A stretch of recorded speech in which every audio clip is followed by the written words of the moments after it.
warahmatullahi wabarakatuh.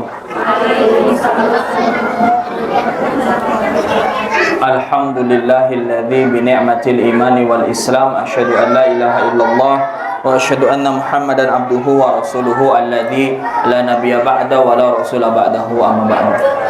Akan ada Ibu, alhamdulillah ada kabar menggembirakan untuk kita semua.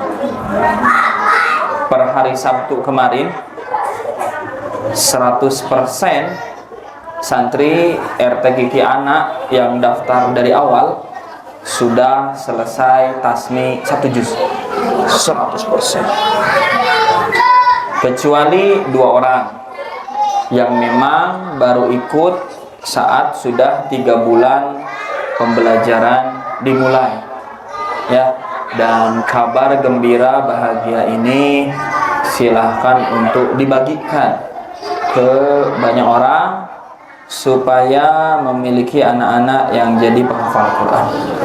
Dan insya Allah target kita, kata Ibu, untuk periode berikutnya santri RT Kiki Anak berjumlah 100,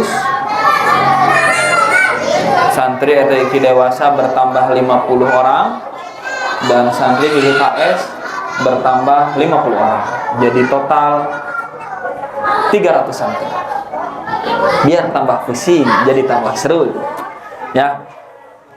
Alhamdulillah, mohon doanya dari akhwat ibu semua, dan mohon infonya disebarkan. Kalau ada yang buruk, kalau ada yang kurang, sampaikan ke kita biar kitanya ada perbaikan. Kalau nggak disampaikan, kita nggak tahu, ya. Kemudian yang kedua, kata ibu, insya Allah di bulan Agustusnya, di bulan Agustus bagi yang ingin ikut umroh bisa umroh di bulan Agustus. Enak, saya senang Ibu. Sekarang bulan Februari, Maret, April, Mei, Juni, Juli, Agustus, 6 bulan. Ya, nabung sebulan 5 juta biasanya.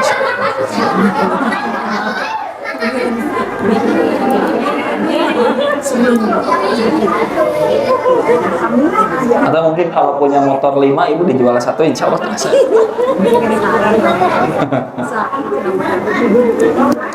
Begitu Bu ya. Bismillah, mudah-mudahan tiasa. Kalau misalkan kita bisa berangkat dari sini 30 orang aja. Ini Abi mau sampaikan ke orang tua murid juga. Kalau bisa kita berangkat 30 orang aja, insya Allah kita bisa berangkat bareng-bareng. Abi mah ngintil ibu-ibu, gitu ya. Jadi kita umroh bareng-bareng yuk. Ada yang tergantung fasilitas harganya, ada yang 30, ada yang di bawah 30. Anu 25 ada di. Ada juga yang 25. Variatif. Nanti kalau misalkan ini cita-cita tuh pengen tuh begitu. Kalau dari 300 ada 30, 10%-nya lah ya. Dari orang tua santri, orang tua murid, dan sebagainya. Mudah-mudahan biasa. Ada Ibu. Insya Allah kita pada kesempatan kali ini akan melanjutkan kajian Tauhid. Mudah-mudahan Allah berkahi ilmu yang akan kita pelajari pada kesempatan sore kali ini. Dan mohon maaf, kemarin tidak bisa sesuai jadwal karena harus ke Bandung. Jadi ditukar sama Teh Mira jadwalnya ya.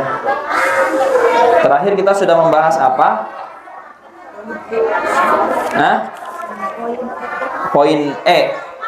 Sesungguhnya iman pada seluruh asma dan sifat Allah memiliki pengaruh khusus dalam ibadahnya seorang hamba kepada Rabb-nya. Berikut ini penjelasannya. Pengaruhnya dalam bermuamalah dengan Allah sudah?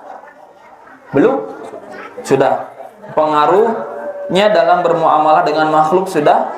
Belum. Pengaruhnya dengan bermuamalah dengan Allah itu gimana Ibu? Jadi seperti apa? Maka mengetahui apa? Madlul arti dan maksudnya secara benar. Sudah belum itu yang 2 itu? Pengaruhnya bermuamalah dengan Allah karena kita mempelajari asma wa sifat dengan pengaruhnya bermuamalah dengan makhluk. Sudah belum? Belum, dua-duanya belum? Oke, siap. Pengaruhnya dalam bermuamalah dengan Allah Jika seseorang mengetahui asma dan sifatnya, juga mengetahui madlul atau arti yang dimaksudkan secara benar, maka yang demikian itu akan memperkenalkannya dengan Robnya serta keagungannya, sehingga ia tunduk dan khusyuk kepadanya, takut dan mengharapkannya, tunduk dan memohon kepadanya, serta bertawassul kepadanya dengan nama-nama dan sifat-sifatnya. Kata ibu begini, kalau kita mengenal Allah dengan asma wa sifat dan pendalaman artinya, pendalaman maknanya dengan pemahaman yang benar, di situ kenikmatan iman akan teteh ibu rasakan. Tapi kalau akan teteh ibu tidak mengenal Allah, mau sholat pun nggak kerasa nikmat. Kenapa? Karena kalau kita kenal Allah, kita tahu sholat ini apa yang kita tuju. Karena kalau kita kenal Allah, kita tahu besok nih bulan Ramadan 30 hari kita sahur, apa yang kita tuju kita tahu. Maka akan terasa indah, akan terasa manis semua ibadah yang kita lakukan. Ibu, kalau hari ini akan teteh ibu masih kecewa karena perlakuan orang lain kepada kita, maka saat berbuat baik kepada mereka pun kita belum sepenuhnya mengenal Allah. Kalau kita sudah sepenuhnya mengenal Allah, saat berbuat baik kepada mereka, maka keikhlasan yang sempurna itu akan terbentuk. Dan ketika keikhlasan sempurna itu terbentuk, maka kita tidak akan mendapatkan rasa kecewa. Kenapa nggak dapat rasa kecewa? Karena kita punya beribu-ribu alasan untuk tetap mengharapnya ridho Allah saja. Tapi kalau kita nggak kenal Allah, sulit kita mau mengharap ridho Allahnya, dan wajar. Akhirnya apa? Berharap sama manusia, bergantung sama manusia, berujung kecewa. Maka kekhusyuan, ketundukan, kepatuhan, ini semua nikmat akan datang yang baru akan kita rasakan kalau kita memahami asma wa sifat dengan benar sesuai yang sudah kita pelajari sebelumnya. Sebagaimana Allah Subhanahu wa taala berfirman, "Walillahil asmaul husna fad'uuhu biha." Hanya milik Allah lah asmaul husna, maka bermohonlah kepadanya, berdoalah kepadanya, kepada Allah dengan menyebut asmaul husna itu. Maka kita berdoa pun dengan asmaul husna karena kita paham betul maknanya. Ya Ghafurur Rahimul Afu, wahai yang maha pengampun, maha pengasih, maha pemaaf, faghfir lana dzunubana wa liwalidayna, ya, wa sahibina wa waladina.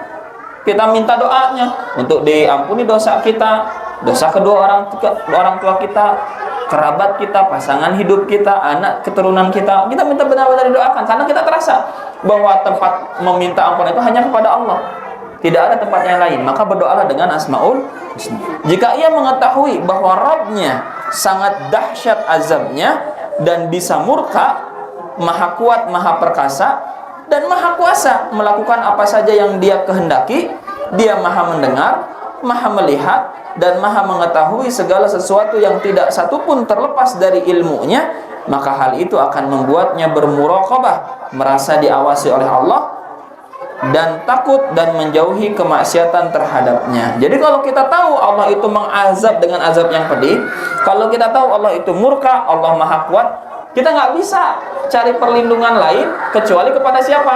Kepada yang murka itu. Contoh ibu ya, saudara-saudara kita di Palestina tuh.